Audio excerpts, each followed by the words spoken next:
दोस्तों, फिल्मों की कहानियों की कड़ियों की श्रृंखला में मैं आज जिस फिल्म की कहानी को लेकर आपके समक्ष उपस्थित हुआ हूं, वह फिल्म है 1971 में आई मेरा गांव मेरा देश।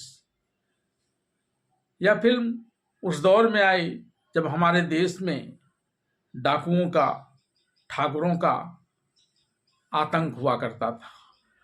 उनके आतंक लोगों के सिर पर चढ़कर बोला करते थे और इस आतंक से निजात दिलाने का बीड़ा तब के फिल्मकारों ने उठाया था और उसी सिलसिले में फिल्म मेरा गांव मेरा देश बनाया गया था। तब फिल्मकारों में एक जोश, एक जज्बा था देशभक्ति का, सामाजिक बुराइयों को दूर करने का। तब आज की तरह एंग्री यंग मैन कहकर गलत काम करने वालों की प्रशंसा नहीं की जाती थी, बल्कि चाहे डकैतों का रहे, चाहे ठाकुरों का रहे, फिल्म के शुरुआती दौर में कितनों ही आतंक वे क्यों न मचा लें, फिल्म के अंत में वे हीरो जो समाज सुधार के लिए आगे आते थे, उनके पैरों तले पर अपने नाक रगड़ने को मजबूर हुआ करते थे। और इस सब का प्रतिफल है कि आज हमारा समाज कम से कम इस प्रकार की बुराइयों से दूर है। आज डकैतों या ठाकुरों का वैसा आतंक देखने को समाज में नहीं मिलता है।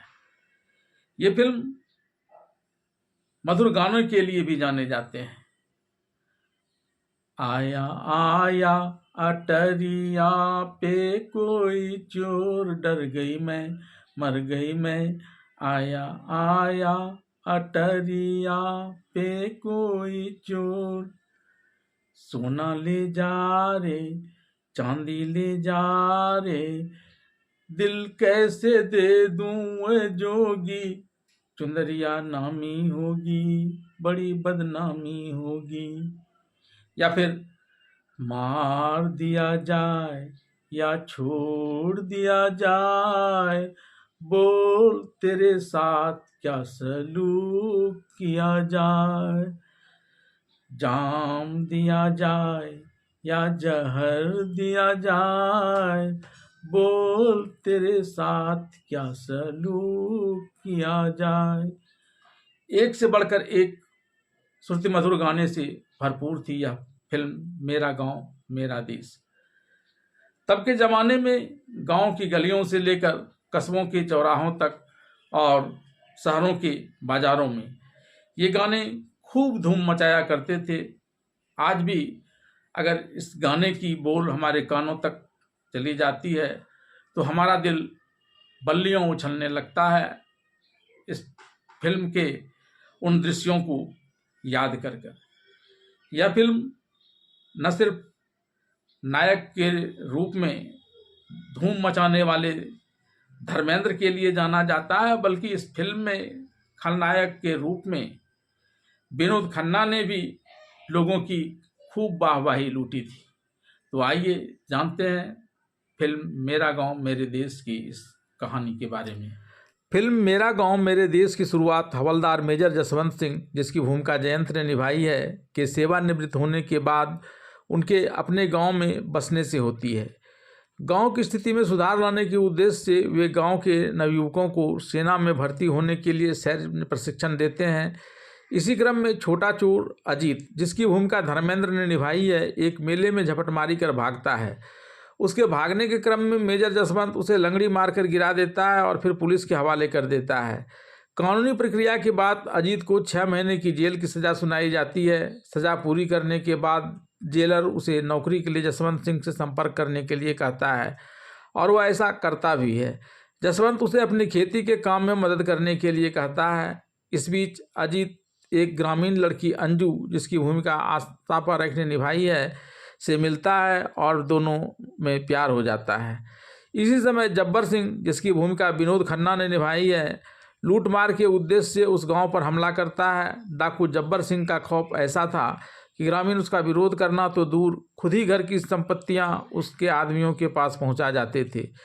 लेकिन इस बार स्थिति थोड़ी बदली सी थी। जब्बर सिंह के गिरोह के गांव में आ धमकने के बावजूद कोई ग्रामीण उसे कुछ भी देने नहीं आया, लेकिन ग्रामीण डर से अपने घरों में दुबके हुए रहे। तब जब्बर सिंह अपने आदमियों से ग्रामीणों को मार पीट कर उन पर अपना खौफ पैदा करने के लिए आगे बढ़ता है। तभी मेजर जसवंत सिंह और अजीत जब्बर सिंह को ललकारते हुए गोली चला देते हैं। बदले में जब्बर सिंह और उसका गिरोह भी गोलीबारी पर उतर जाता है। दोनों तरफ से दनादन गोलियां चलने लगती हैं। ग्रामीण अपने घरों में भयभीत नजर आते हैं कि न जाने अब जब्बर क्या प्रतिशोध आगे लेगा। लेकिन इस लड़ाई में मेजर जसवंत सिंह और अजीत का पलड़ा भारी हो जाता है और जब्बर सिंह को वहां से जान बचाकर भागना पड़ता है। इस दौरान जब्बर की रसेल मुन्नी बाई, जिसकी भूमिका लक्ष्मी छाया ने निभाई है, अजीत से प्रेम करने लगती है। इधर जब्बर सिंह मेजर जसवंत सिंह और अजीत सिंह से मुंह के खाने के बाद दोबारा उस गांव पर आक्रमण करने के लिए शक्ति संग्रह कर एक ग्रामीण मेले के दौरान वहां के मंदिर में पूजा करने आता है। यहाँ अजीत के प्रेम में पड़ी जब्बर की रखेल मुन्नी बाई मेले में एक गाना गाकर पुलिस को जब्बर के वहां होने की जानकारी देती है। लेकिन इससे पहले कि पुलिस उसे गिरफ्तार करे, वो जब्बर सिंह वहां गोलीबारी कर भगदड़ मचा देता है और अफरा तफरी का फायदा उठाकर वहां से भागने में सफल हो जाता है। इसके बाद मुन्नी बाई अजीत को यह समाचार सुना उस पर अपना प्रेम प्रदर्शित करती है, लेकिन अजीत यह कहकर उसका प्यार ठुकरा देता है कि वह पहले से ही अंजू से प्यार करता है। और अजीत के इस बात से नाराज मुन्नी बाई अजीत के साथ ही अंजू से भी बदला लेने पर उतारू हो जाती है। इसके बाद वह जब्बर सिंह के अड्डे पर पहुंचती है, जहां पहले तो जब्बर सिंह की नाराज़गी उसे झेलनी पड़ती है, लेकिन फिर जब वह अजीत से बदला लेने की योजना बनाते हुए कहती है कि अजीत सिंह पर सिर्फ वही नज़र रख सकती है क्योंकि उसके ग्रामीण होने के कारण उस पर कोई शंका नहीं करेगा। मुन्नी बाई की इस योजना के तहत जब्बर अंजू का अपहरण कर लेता है और अजीत को निहत्थे अपने अड्डे पर आने का निर्देश देता है।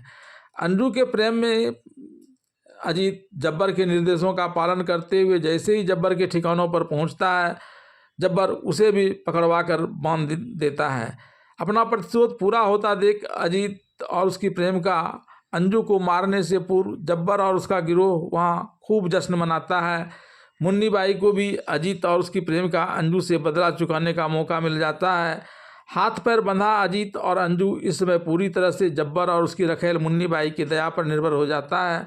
अपने प्यार को ठुकराने वाले अजीत और उसकी प्रेमिका को तड़पा तड़पा कर मारने का विचार लिए मुन्नी उसके पास जाती है और एक गाना गाते हुए मार दिया जाए या छोड़ दिया जाए, दोनों के चेहरे पर लगातार थप्पड़ मारती है और पूछती है कि तुम्हें छोड़ दिया जाए या मार दिया जाए, बोल तेरे साथ क्या सलूक किया जाए। इधर जब्बर इस खुशी में शराब पी पी कर मदमस्त हो जाता है। उधर मुन्नी बाई अजीत और अंजू को तड़पाने के क्रम में दोनों के प्रेम पर अभिभूत हो जाती है और फिर दोनों के हाथ पैर के बंधन खोल देती है।